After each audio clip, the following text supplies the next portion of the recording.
Hey Eric, this is your coach, Coach Susan. I'm starting right out with your swim critique, showing you some footage from a swim practice in Boulder, Colorado.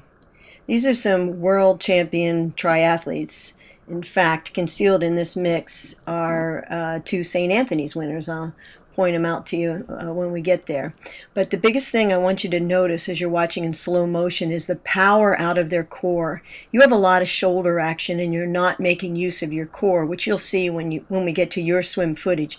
But just notice the lift, almost like whales breaching, how strong they come out of the water from the core to the front pull.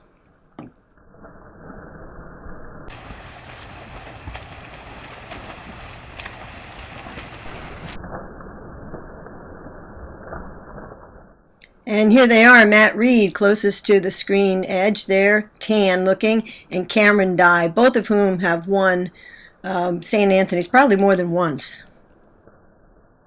And here's underwater footage of my son Josh, just to show you the long body position again.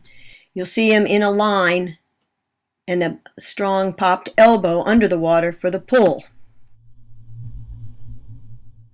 You'll notice that I'm using some stop action freeze frame to show you both flaws and strengths. And on yours, I'm probably doing more with the flaws, so don't take it personally. I'm trying to get you to picture what things most need your attention. Okay, so here we go with the star of the show, Erik. So lots of things to work on here, Erik. When you're swimming, you don't want to be flat in the water, and you definitely don't want to stack up in the water. In other words, one shoulder stacked atop the other shoulder. And you have a little bit of both, because when you breathe, you sort of stack up on your downside, your non-breathing side. And when you're on your non-breathing side, when you're swimming, that side tends to be a little bit flat. So those are things that we need to work on. There is also crossover in the front, and an awful lot of shoulder action instead of core strength. Here's the freeze frame to show you the shoulder stack. So Erik, we do want a faster stroke turnover, so a quicker cadence on your pull, but the most important thing is to get you stabilized in the water so there isn't this squabbly water motion that you're swimming in your own slipstream in a long streamlined body. Those drills that I was teaching you about side kicking and switching from front to side, and also the single arm extended and then rotating to the other side. Those will help correct body balance flaws.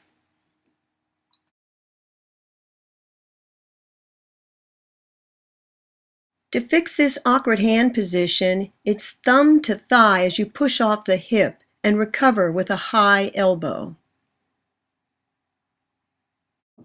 Okay, let's review some of the elements. Practice your body balance, strengthen your core, learn to kick more from the hip with less knee bend.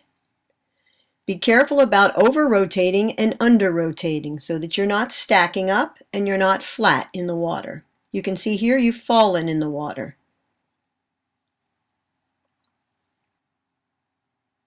So you see some flatness, shoulder stacking, loss of balance, freeze frame coming up, falling in the water. The Egyptian with the hand shows that your elbow was dropping. I think that's coming again. Here you'll see it. Elbow drop coming up. That's not going to get you very far.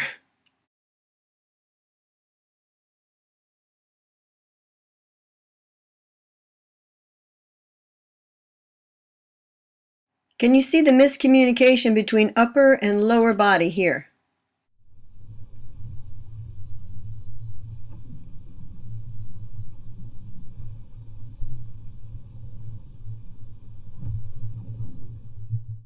I'd work on bilateral breathing in your training. You'll see shoulder stack and flat. There's shoulder stack and there's flat.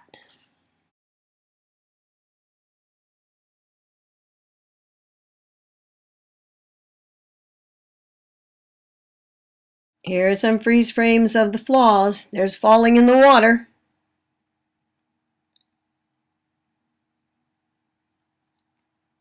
Your turn, Erik. Now look at this a segment of film clip and see what things you know you can improve, what flaws you see, what drills you might incorporate, how you can improve yourself in the water and in your thinking now as you visualize. Here are some more freeze frames, and go back and look at the swimmers at the beginning of this video recording so that you can see some of the things that swimmers who've had a lot more practice have in their form. Throwing Josh in here one more time to show you the long body, and also because he was not a swimmer, he was a runner. So here's the closing challenge, Erik. You already have good times. You have some things that you can improve. You are a good student. Go get her done!